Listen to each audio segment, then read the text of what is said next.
안녕하세요. 고명진 목사입니다. 하나님의 말씀 바이블 아카데미, 말씀을 사랑하는 사람들과 함께하는 시간, 드디어 아브라함의 마지막 시간인데 사실은 오늘 마지막이 되지 못할 것 같습니다. 제가 천천히 또 반복하고 또 반복해서 어떻게 해서든지 우리 신앙의 기초가 좀 잘 다져졌으면 하는 마음으로 하기 때문에 저희는 몇 시간 더 할 계획입니다. 혹시 이 시간에 맞추기 어려우신 분들은 VOD로 계속 들으셔도 좋을 것 같습니다. 우리가 지난 시간까지 살폈던 아브라함의 이야기를 또 한 번 정리하겠습니다. 여러분들이 얼마나 잘 기억하고 계신지, 또 혹시 잊으셨던 분들 너무 염려하지 마세요. 앞으로도 계속 반복할 테니까 그렇게 하시면 좋겠습니다. 자, 우리가 기억하고 있는 아브라함 한번 생각해 보겠습니다. 아브라함은 어떤 사람이라고 그랬죠? 아브라함은 우리가 믿음의 조상이라고 그랬습니다. 그렇죠? 믿음의 조상. 성경에 이런 말이 나올까요? 나옵니다. 로마서 4장 11절에 보게 되면 모든 자의, 믿는 모든 자의 조상이라고, 모든 믿는 자의 조상이 아브라함이라고 나옵니다. 또 이미도 말씀드렸지만 예수님의 족보인 마태복음 1장 1절, 아브라함과 다윗의 자손 예수 그리스도의 세계라. 신약의 최초의 성경 마태복음 1장 1절이 그렇게 시작하죠. 그리고 그 1장 1절이야가 예수님의 족보인데, 예수님의 족보에 가장 먼저, 신약 성경 맨 먼저 나오는 분이 아브라함이라고 우리가 함께 나누었습니다. 또 갈라디아서 3장 6절에 보면 모든 그리스도인들은 아브라함의 영적인 후손이다. 흔히 우리가 하나님을 이야기할 때 구약 성경에 보면 아브라함의 하나님, 이삭의 하나님, 야곱의 하나님 그렇게 표현하죠. 제가 여기 기록하지 않겠습니다만은 이러한 아브라함에 대한 표현이 성경에 아주 자세하게 나와 있습니다. 제가 찾아보았더니 성경에 아브라함이라는 단어가 235번 나오고요. 235번 이 아브라함이에요. 그 다음에 아브라함으로 이름이 고쳐지기 전 아브라함이라는 이름이 무려 53번 나옵니다. 합하면 모두 288번이나 언급되고 있는 이름이 바로 믿음의 조상 누구요? 아브라함이라고 되어 있습니다. 여러분, 신약 성경에 아브라함이라는 이름이 몇 번이나 나오는가? 74번이나 나옵니다. 아브라함 가운데 74번이나 74회가 어디예요? 신약 성경에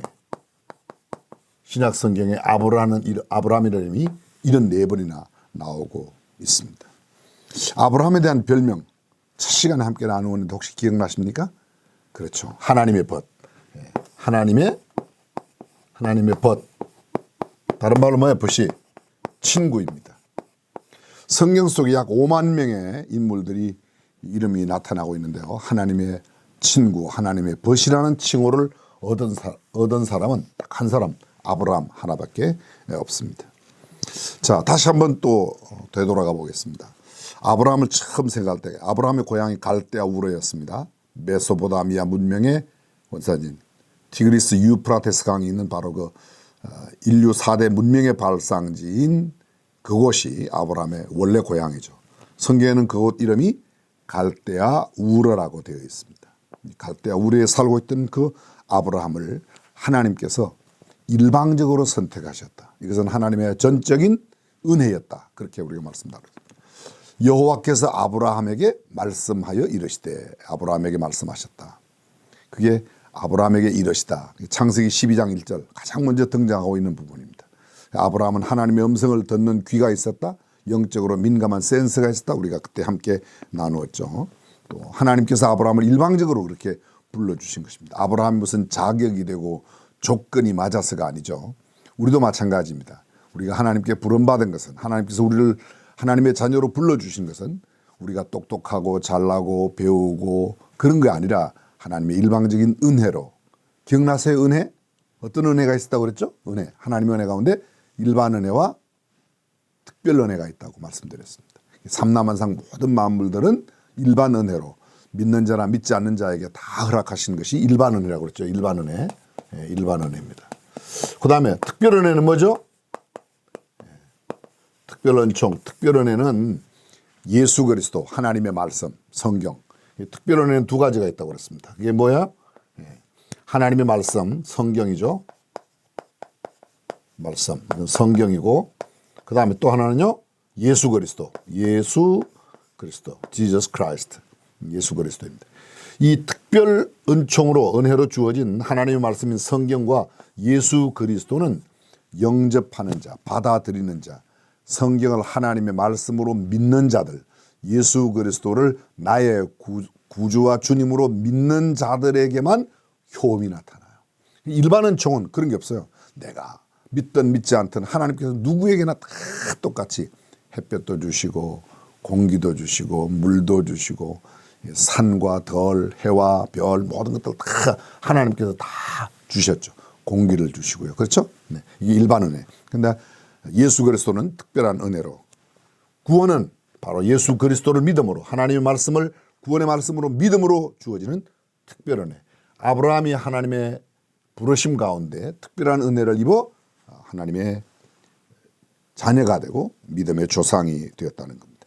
그런데 이 갈대아 우르에 살고 있던 아브라함을 하나님께서 불러주셨을 때 어디로 인도하셨는가? 가나안으로. 가나안에. 성경에 보면 아브라함과 아브라함의 아비 데라, 그리고 아브라함의 조카 롯, 많은 식구들이 아브라함의 아내 사레까지 갈대아 우르를 떠났는데 막바로 가나안에 가지 않습니다. 가지 못했습니다. 가나안에 가려고 하다가 어디에 머물죠? 하란이라고 하는 곳에 머물게 됩니다. 하란. 예. 아브라함이 데라의 아들 가운데, 아브라함의 동생 가운데도 하란이 있고, 나홀과 하란 있죠? 근데 하란이 있고, 하란이라고 하는 땅도 있습니다. 그때 말씀드렸습니다. 인명도 하란이고 지명도 하란이다. 근데 아브람은 하나님의 부르심을 받고 그 아비 데라와 함께 하란에서 머물렀습니다. 언제까지요? 떠나기 전까지 머물렀겠죠. 근데 몇 살에 떠났습니까? 성경에 보면 창세기 12장에 아브람이 하란을 떠날 때 그의 나이가 몇 세요? 75세였다라고 되어 있습니다. 75세에 그가 떠나게 됩니다. 근데 이 75세를 보면 신약성경 사도행전 7장 2절 이하 4절에, 여기 보면 사도행전 7장은 스데반이 순교 직전에 마지막 설교하는 스데반의 메시지가 있고요. 그리고 사도행전 7장 54절 이하 60절까지는 스데반의 순교의 장면이 기록되어 있습니다. 그 스데반이 증거하는 말씀 가운데 보면 우리의 조상, 너희의 조상, 다시 말하면 유태인들의 조상, 그 아브라함 윗대의 데라로부터 그들이 갈대아 우르에 살다가 하란에 왔는데 그의 아비 데라, 아브라함의 아비 데라가 205세의 죽음에 하나님께서 아브라함을 그곳에서 불러내어 어디로요? 가나안 땅으로 가게 됩니다. 그래서 75세예요. 75세. 성경에 보면 이렇게 되어 있습니다. 똑같은 내용을 이야기하고 있는 창세기 11장 32절에 보면 11장 마지막 부분이죠. 거기 이렇게 되어 있습니다. 데라가 그 아들 아브람과 하란의 아들 손자 롯과 그 자부 아브람의 아내 사레를 데리고 갈대아 우르에서 떠나 가나안으로 가고자 하더니 하란에 이르러 거기 거하였더라. 하란에 거하였어요. 언제까지요? 75세까지. 그러니까 갈대아 우르를 떠날 때의 아브람의 나이는 성경에 기록되어 있지 않습니다. 몇 살에 떠나는지 몰라요. 50살에 떠나는지 60살에 떠나는지, 어떤 분들은 뭐 60살에 떠났다. 그런데 성경에 그건 나타나지 않습니다. 어쨌든 아브라함은 75세 때까지는 하란에 있었습니다. 왜 하란에 머물렀을까요? 아마 이럴 수 있을 겁니다. 갈대아 우르를 떠나지 못하는 그런 미련 때문에, 과거에 정든 것 때문에. 어쩌면 이 하란이라고 하는 땅 자체가 갈대아 우르에서의 맨 끝부분입니다. 끝자락 부분인데 여기까지는 도로가 굉장히 좋아요. 쉽게 말하면, 요새 말로 말하면 교통이 굉장히 잘 돼 있었습니다. 당시에, 물론 당시 수준으로 잘 돼 있었는데 그 이후로부터는 굉장히 아주 어려운 도로가 있기 때문에 그런 길 사정상 머물렀다, 뭐 이렇게 말하는 학자들도 있습니다. 어쨌든 고생을 싫어하고 정들었던 그 땅의 미련 때문에 그곳에 있었는지도 모릅니다. 근데 떠날 때가 결정적인 그 떠남의 이야기를 할 때 그 아비 데라가 죽음에 하나님이 그를 거기서 너희의 시방가는 이 땅으로 인도하셨다. 사도행전 7장 2절 이하입니다. 그 아비가 죽음에, 그 아비가 누구예요? 아브라함의 아비 데라가 죽음에 그를 거기서, 누구를요? 아브라함을 거기서 너희 시방가는 이 땅, 팔레스타인, 가나안 땅, 그 땅으로 옮겼다고 말합니다. 여러분 혹시 아십니까? 제가 전에 말씀을 드렸는데요. 아브라함의 아비 데라라는 이름의 그 히브리어의 뜻이 지체하다, 연기하다 그런 뜻이에요. 근데 이 지체하고 연기하던 데라가 죽었어요. 지체와 연기가 죽었어요. 쉽게 말하면 지체, 연기 이런 게 죽었다는 말은 더 이상 지체하지 않는다는 거죠. 참 영적인 의미를 그것에 부여하는 사람들이 있긴 한데 진짜 우연이라고 해도 너무 신기한 그런 우연이라고 말할 수 있을 겁니다. 그렇습니다. 영적인 성장과 성숙을 가로막는 게 뭐예요? 연기하고 지체하는 거예요. 연기하고 지체, 미루고 내일로 미루고 연기하고 지체하고 차차 해야지, 다음에 해야지. 근데 그것은 아닙니다. 아브라함이 그러다가 75세까지 하란에 머물렀다. 뭐 이렇게 설명을 해도 지나친 해석은 아닐 것이라고 생각합니다. 어쩌면 아브라함이 하나님의 부르심을 받고 떠났을 때에 데라가 죽음에 떠났다. 데라가 어쩌면 하나님과 아브라함 사이를 가로막는 그런 거였는지도 몰라요. 하나님과 우리 사이를 가로막는 게 뭐죠?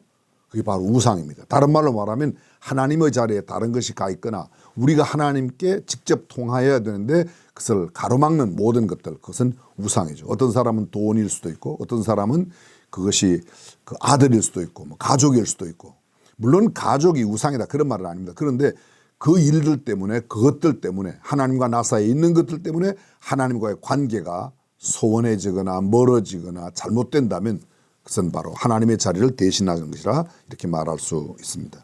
하나님을 바라보는 데 방해가 되는 것, 하나님을 따라가는 데 방해가 되는 것, 하나님의 제자로서의 삶을 살아가는데 내게 누를 끼치는 것 과감하게 제하여 버려야 합니다. 그래서 아브라함을 부르실 때 하나님께서 뭐라 그래요? 아브라함아, 너는 너의 본토, 친척, 아비 집을 떠나 내가 네게 지시할 땅으로 가라고 말합니다. 그리고 창세기 12장 5절에 보면 우리가 잘 알고 있는 대로 마침내 그가 아브라함이 어디예요? 가나안에 마침내. 기억나십니까?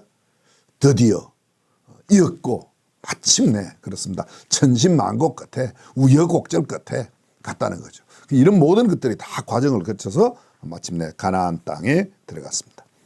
그 가나안 땅에 가서 아브라함이 한 일이 뭐였죠? 기억을 되살려 보십시오.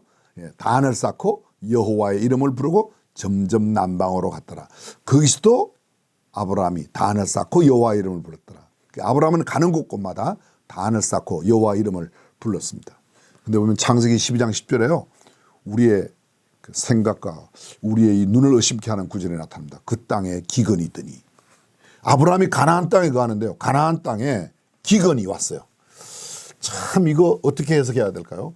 하나님께서 인도하신 땅, 하나님께서 언약하고 약속하신 그 땅 가나안에 왔는데 가나안이 어떻다고요? 예, 가나안에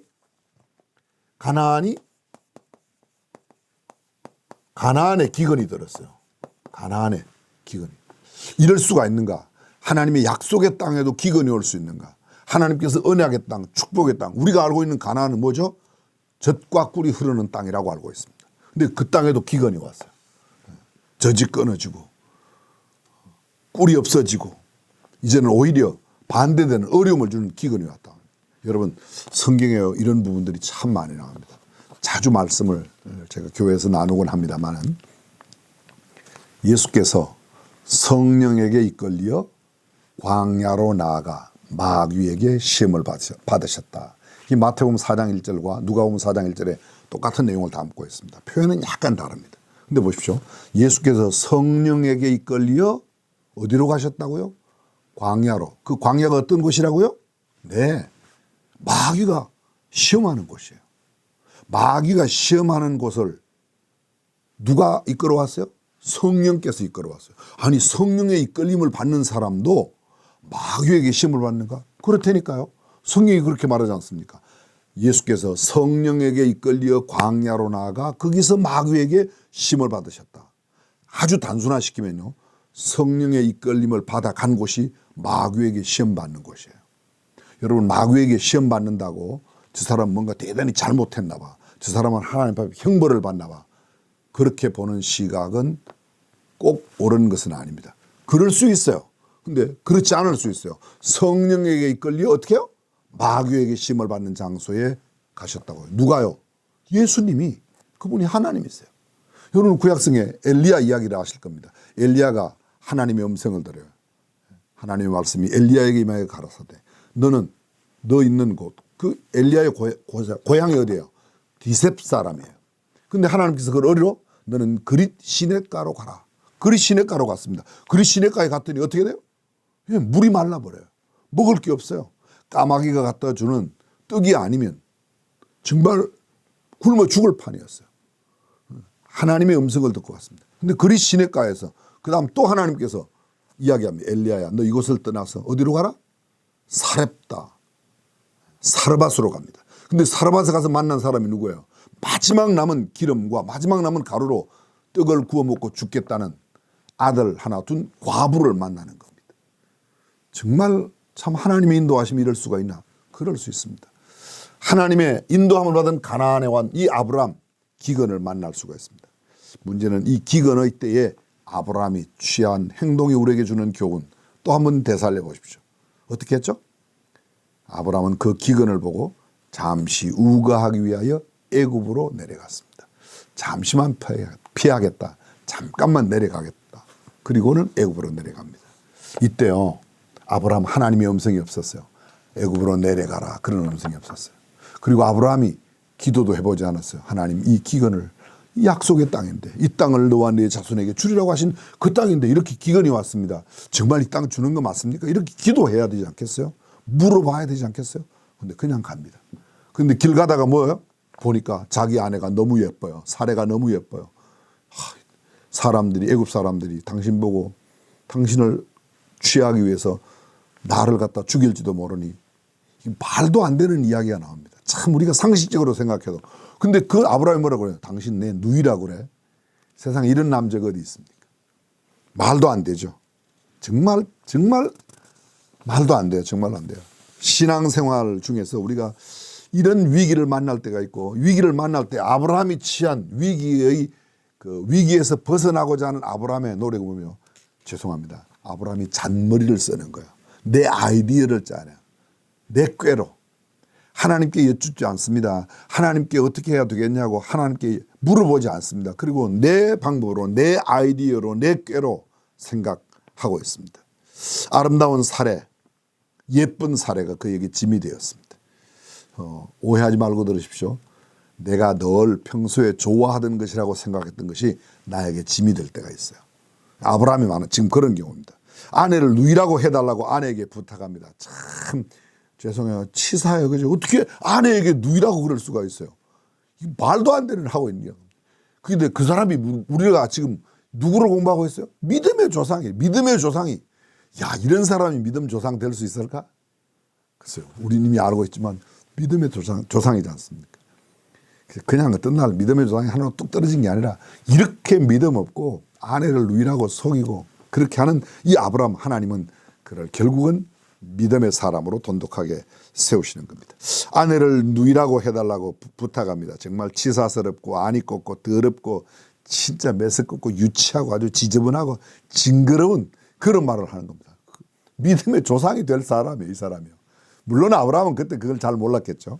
근데 우리가 정상적인 생각이라면 아내가 빼앗길 수 있다. 그렇게 되면 어떻게 하면 아내를 지킬까? 아내를 보호할까? 하나님, 내 아내를 어떻게 해야 지킬 수 있죠? 이렇게 물어야 되는 거예요. 근데 뭐를 썼다고요? 내 잔머리를 쓴 겁니다. 잔꾀를 썼어요. 내 아이디어를 생각해서. 하나님의 지혜를 구하지 않고 하나님의 도우심을 구하지 않고 하나님께 여쭙지 않고 내 머리, 내 계산, 내 논리, 내 생각을 하다 보니까 내가 만들어내는 생각이 겨우 뭐예요? 여보, 실제로 당신은 이복 누이니까 내 누이라고 그래. 그렇게 이야기했던 겁니다. 참 요사이 남편이 아내에게 이렇게 말하면요. 아내가 뭐라고 그럴까요? 당신 내 남편 맞아? 어이구 이 썩을 놈아. 이랬을는지도 모르겠죠. 예, 그렇습니다. 그냥 어떤 여자는 그렇게 그냥 끝냅시다. 이게 뭡니까 도대체. 당신하고 내가 왜 살아? 별의별 소리가. 아무리 당신이 능력이 없다고 그래도 그렇지 어떻게 이럴 수가 있냐.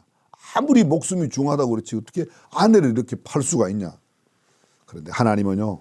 참 이상한 방법으로 이 문제를 해결하세요. 우리는 이미 알고 있어요. 어떻게 하죠? 하나님께서요. 자, 여러분이 하나님이라면 누구를 쳐요? 아브라함 사례. 아브라함을 치겠죠. 근데 하나님은요, 아브라함도 안 치세요. 이 아브라함의 아내 사레를 잡아간 애굽의 바로 왕을 치십니다. 바로 왕을 치세요. 하나님의 방법이에요. 그리고 오히려 아브라함에게는 그 사레 까닭으로 뭘 얻게 돼요? 많은 물질적인 소와 양과 말과 많은 육축들을 이끌고 많은 노비들을 이끌고 그곳 애굽을 떠나게 되는 것을 알 수 있습니다. 참 하나님의 방법은 이상하죠. 하나님은 누굴 치신다고요? 하나님께서 택한 사람인 아브라함에게 피해를 준 바로는 진짜 억울해요. 그죠? 네 누이라고 그랬잖아. 네 아내가 아니라고 그랬잖아. 근데 우리가 좀 상상을 해서 그려보면 이랬을 것 같다는 생각이 듭니다.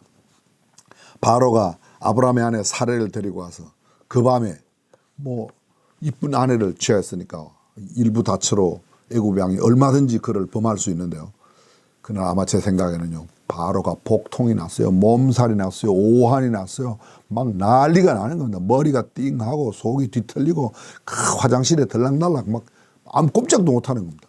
이게 왜 이럴까? 아무도 원인을 몰라요. 아마 어쩌면 조사 끝에 뭐요? 드디어 알았습니다. 아브라함의 아내라는 것을. 그래 아브라함 불러서 이야기하지 않습니까? 당신 아내를 왜 여동생이라고 그랬냐? 내가 죽을 뻔했단 말이야. 빨리 데리고 나가라. 그리고 많은 육축을. 여러분 하나님의 방법은요, 하나님의 택한 사람을 끝까지 보아세요. 우리가 이렇게 하면 안 돼요. 나는 하나님이 택한 사람이니까 뭘 해도 괜찮아. 그런 건 아니에요. 그러나 적어도 아브라함에게 있어서 하나님께서 행하신 이 놀라운 방법, 정말 잘못을 저지른 아브라함을 회초리 대신에 복을 주심으로, 잘못했는데 복을 주세요.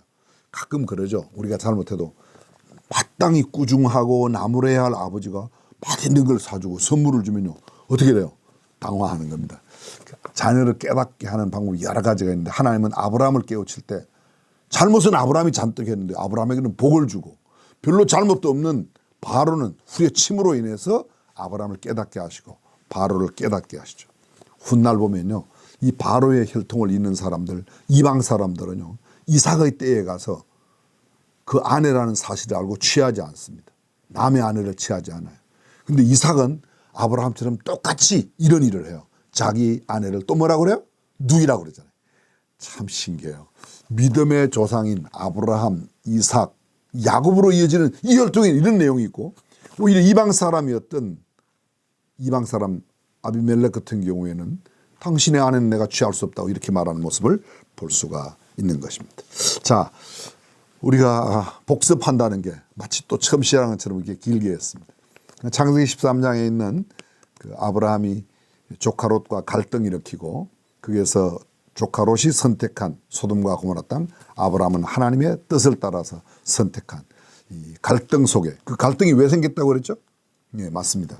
우리가 이미 말씀드린 대로 노력하지 않고 얻은 많은 재물들, 그것이 아브라함의 종과 자기 조카 롯의 종들이 함께 기거할 수 없을 만큼 부가 많아지니까 문제가 됐어요.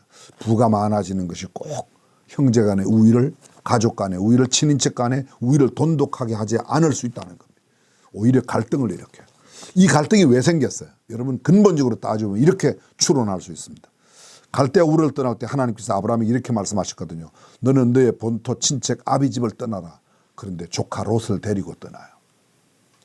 본토 친척 아비 집을 떠나, 다시 말하면 가족을 싹 두고 너 홀로 떠나라, 그런 말인데 롯을 데려갑니다. 데려갔던 그가, 여러분 모세에게도 그런 일이 있죠. 하나님께서 모세를 택하여 너는 내 백성 이스라엘 백성들을 이 애굽 땅 좋은 땅에서 구출해라 그래요. 근데 모세가 뭐라고 그래요? 하나님, 나는요 입이 뻣뻣하고 혀가 둔해서 못 갑니다. 그래서 하나님께서 대신 그에게 붙여주죠. 누구를요? 아론을. 그 아론이 훗날 뭐해요? 우상 숭배하고 모세를 괴롭히는 겁니다. 처음 물론 모세를 보낼 때 하나님께서 모세야, 너 내가 내 백성을 구출해라 할 때, 하나님, 내가 누구한테 가겠습니까? 나 40년 전에 그 애굽에서 사람 죽이고 도망 나왔습니다. 하나님 보내신다고 그러나, 여호와가 보낸다. 여호와가 누구냐고 물으면 제가 뭐라고 답할까요? 몇 가지, 세 가지, 네 가지 계속 거듭 못 간다는 이유를 대해서 마지막에 하는 말이, 모세가 나는 입이 뻣뻣하고 혀가 둔하여 말도 잘 못합니다. 어떻게 제가 바로에게 갑니까? 여러분, 우리가 생각하는 대로 어떤 사람들은 모세가 뭐 말 더듬이었다, 말을 잘못했다. 아닙니다, 여러분. 사도행전 7장에 보게 되면 우리가 처음에도 살폈던 그 스데반의 설교 보면요. 스데반의 설교 가운데 모세는 애굽의 학문을 다 배워서 그 말과 행사가 능하더라. 다시 말하면요. 애굽 말을 능통하게 잘했어요. 누구도 설득력 있게 말할 수 있는 사람이었어요. 그런데 그가 입이 뻣뻣하고 혀가 둔하니 못 간다고 하나님을 핑계하는 겁니다. 근데 하나님께서 아론을 붙여주시죠. 모세보다 3살 위인 이 아론을, 그 아론이 나중에 광야에서 문제가 되는 겁니다. 하나님께서 가라고 하면 하나님께서 가라는 대로, 데리고 가라고 그러면 데리고 가고, 두고 가라면 두고 가고, 그것이 온전한 순종. 쉽게 말하면 그 아브라함과 롯 사이의 갈등은요, 왜 생겼는가 하면 하나님의 말씀을 온전히 순종하지 못했던, 하나님의 말씀대로 갈대우를 떠나는 거는 갔어요. 그런데요, 롯을 데리고 갔어요. 이런 게 문제죠. 우리 기억나십니까? 최초의 사람 아담의 범죄에 있어서도, 아담과 하와의 범죄, 죽을까 하노라. 정확하게 하나님의 말씀을 알지 못하고 행동으로 옮기지 못했던 것이 그렇게 문제가 되었다 하는 것을 알고 있습니다. 자, 그들의 갈등 어떻게 해결했어요? 아브라함이 롯에게 찾아가서 이야기를 하죠. 너하고 나하고는 한 고륙인데 너의 종과 나의 종이 그렇게 다투어서 쓰겠냐. 그러니 네가 좌하면 내가 우하고, 네가 우하면 내가 좌할 거야. 네가 이쪽으로 가면 내가 저쪽으로, 네가 저쪽으로 가면 내가 이쪽으로. 양보하지 않습니까? 대화로 풀고 내가 먼저 양보하고 나는 하나님의 뜻을 기대하고. 근데 롯은 어때요? 인간적인 악몽으로 보니까 소돔과 고모라가 멸망하기 전이었고로 그 땅은 기름지고 물이 흐르고 좋은 풀이 있고 육축업을 하기에 정말 좋은 곳이다. 눈에 보이는 대로 결정해 갔습니다. 소돔과 고모라의 죄악을 보지 못했어요. 아브라함은 하나님께 모든 것을 맡길 수 있는 믿음 까닭에 조카에게 모든 것을 양보하고 하나님께서 원하시는 그 땅 가나안 땅 그대로 머물러 있죠. 그 이후 하나님께서 어떻게 말씀하세요? 기억나시죠? 예, 너 동서를 바라봐라. 네가 밟는 땅을 다 너와 내 후손에게 줄 거야. 너 하늘의 별 세봐.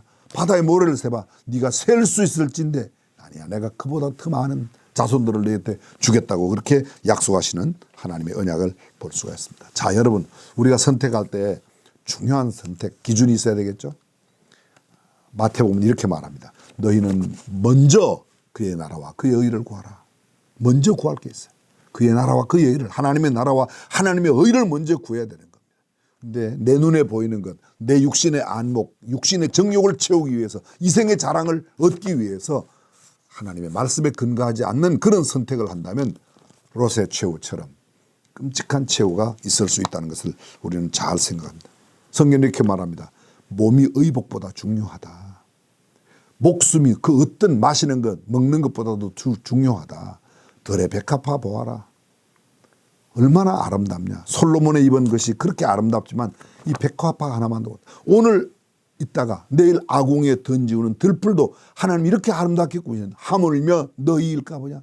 자, 우리 먹는 거 마시는 거 염려하지 말고 하나님의 뜻만 먼저 구하고 하나님의 모든 계획을 우선하며 살아가는 우리가 되어야 할 것입니다.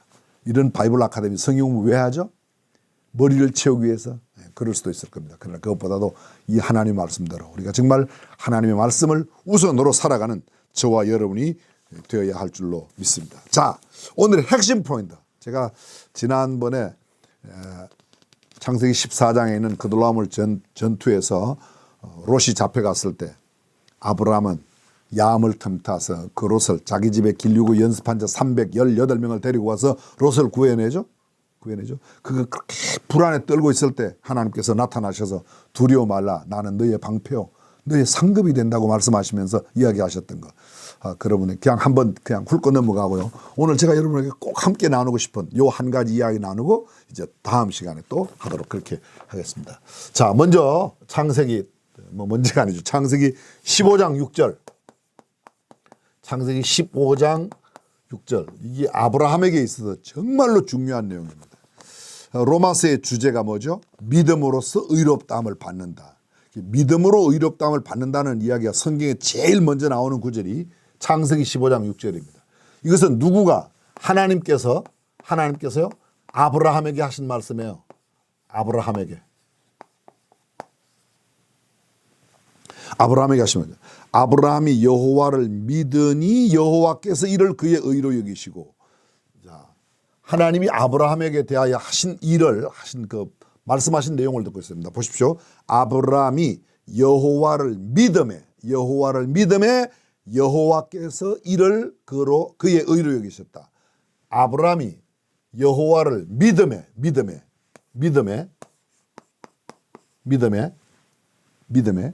이를 그의 의로 여기셨다. 뭐라고요? 의로 여기셨다.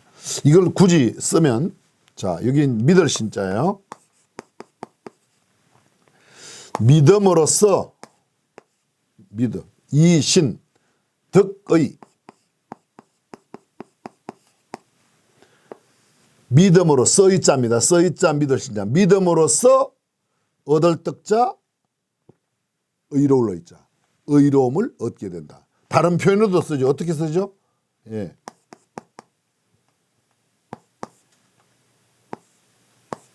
이신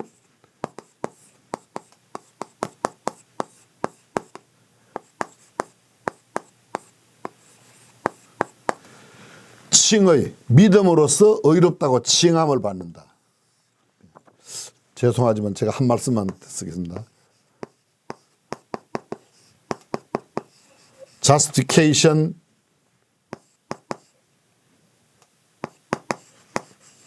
by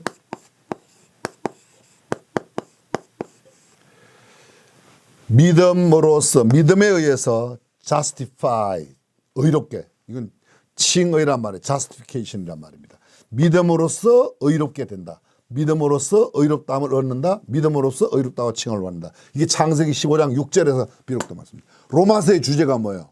로마서의 주제가 믿음으로 의롭다함을 얻는다는 겁니다. 기억나실 겁니다. 로마서 1장 17절 18절에 보게 16절부터 이렇게 보면요. 복음에는 하나님의 의가 나타나서 믿음으로 믿음에 이르게 하나니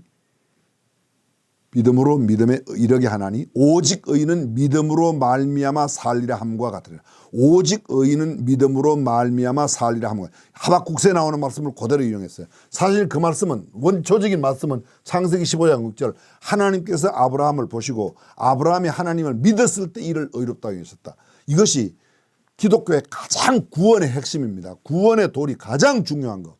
성경에서 어쩌면 제일 중요한 거, 예수 그리스도를 믿음으로 의롭다고 칭함을 얻는 거예요. 자, 이것을 갖다가 좀 수학 공식 형태로 한번 기록해 보겠습니다. 우리의 구원은 믿음으로만 얻는 겁니다. 믿음으로. 행함은 필요 없어요. 행함은 필요가 없습니다. 행함으로 구원받을 얻을 육체가 있어요, 없어요? 없어요. 갈라디아서 2장 16절에 보고 있는 율법의 행위로 구원 얻을 사람은 하나도 없습니다. 한 명도 없습니다. 율법의 행위로는. 행하면 필요 없어요. 믿음으로 구원받습니다. 그런데 잘 보십시오. 구원을 받는 데는 믿음으로 받아요. 기억나실 겁니다. 십자가상의 강도가 구원받았어요. 그렇죠. 한 강도가 구원받았어요. 그 사람 헌금했어요? 예배당 갔어요? 침례 받았어요? 무슨 세례 받고 이런 거 없죠? 그렇죠? 헌금했어요? 안 했어요. 새벽기도 했어요? 안 했어요. 평생 죄 짓다가 사형언도 받고 십자가 위에서 예수님께 이야기하는 거예요. 예수님, 저는 죄인입니다. 그대로 보면요, 너하고 나하고는 동일한 정죄를 받고서도 나는 죄인 아니냐. 어찌하여 하나님을 두려워하느냐. 하나님 두려워하는 겁니다. 그리고 예수님, 당신의 나라에 임하실 때 나를 생각해 주세요. 이것이 구원받은 강도예요. 구원받지 못한 강도는, 야, 네가 그리스도이든 너도 내려가고 나도 내려. 얼마나 설득력이 있어요. 네가 하나님의 아들이고 그렇게 전능하다면 너도 내려가고 나도 좀 살려달라. 참 설득력 있죠. 근데 구원받은 강도는 이렇게 말합니다. 그렇게 말하고 있는 한편 강도. 전설에 의하면 그들은 동일 범죄, 공범자인데요. 너하고 나하고는 죄를 지어서 이렇게 죽는 것이 당연하다. 근데 이분은 옳지 않은 것이 없다. 너하고 나는 죄값으로, 죄의 삭슨 사망이라고 죄값으로 너와 내가 죽는 거야. 우리는 죄인이야. 근데 이분은 옳지 않은 것이 없다. 예수 그리스도의 무죄함, 예수 그리스도의 sinlessness, 무죄성을 이해한 죄 없는 예수 그리스도가 우리의 죄 때문에 대신 죽는 걸 이 사람은 아는 겁니다. 그리고 뭐라고 그래요? 당신의 나라에 임할 때, 당신의 나라, 내가 가야 할 그곳과 예수님이 가셔야 할 그 나라가 따로 있다는 걸 아는 겁니다. 그래서 그분에게 뭐라고 그래요? 당신의 나라에 임할 때 나를 생각하소. 예수님 그 다음에 하신 말씀이에요. 예수님 십자가 위에서 첫 번째 하신 말씀이 아버지여 저들의 죄를 용서해달라고. 어쩌면 그 이야기를 듣고 이 한편 강도가요 그렇게 말했어요. 두 번째 이야기가 뭐예요? 예수께서 진실로 진실로 이야기하시는 거예요. 누구에게? 이 고백하고 있는 강도에게. 오늘 네가 나와 함께 낙원에 있으리라. 오늘 네가 나와 함께 낙원에 있으리라. 그 사람 행한 거 아무것도 없어요. 그냥 예수 그리스도를 믿는 믿음의 한 고백이. 행한 것 아무것도 없으니까. 교회 안 갔다니까. 예배당에 안 다녔다니까. 지금 제가 예배당에 가지 말라는 뜻이 아니고 행함은 없었다는 거예요. 그러니까 구원이라는 것은 믿음만으로 가고 행함은 필요 없어요. 근데 여러분 잘 들으세요. 이 다음이 중요합니다. 여기 뭔가 하면. 그럼 믿음이란 뭐예요? 믿음이란. 수학 공식으로 말하면 이쪽으로 갔어요. 믿음이란 구원 플러스 행함이란 말이죠. 믿음으로 구원받았어요. 구원받은 거는 불가시, 이 육신의 눈으로 불가시지 보이지 않습니다.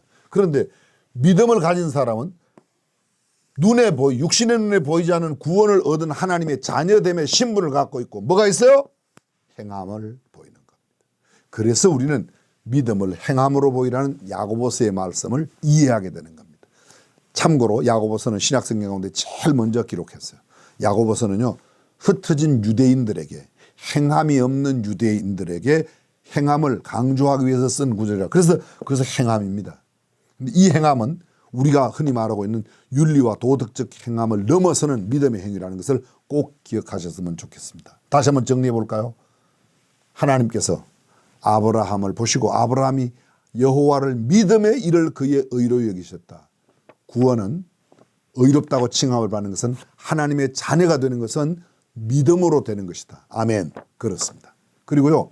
그 믿는 사람은 구원은 눈에 보이지 않는 불가시한 영적인 영원한 구원을 얻었고 뭐가 따라와요?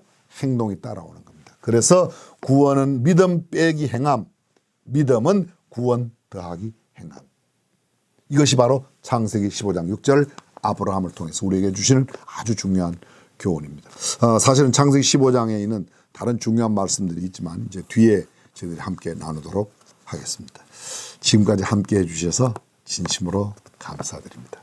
다음 시간 기대해 주시고요. 저희들은 몇 시간 더 어차피 시작했으니까 교회 전체적으로는 바이블 아카데미가 각 과목마다 4시간으로 끝나게 되어 있지만 우리 아브라함에 대한 이야기는 계속 좀 더 하도록 그렇게 하겠습니다. 지금까지 함께 해 주신 것도 감사하고 또 이미 시작하셨으니까 끝까지 여러분들이 함께 해 주시기를 간절히 바랍니다. 감사합니다.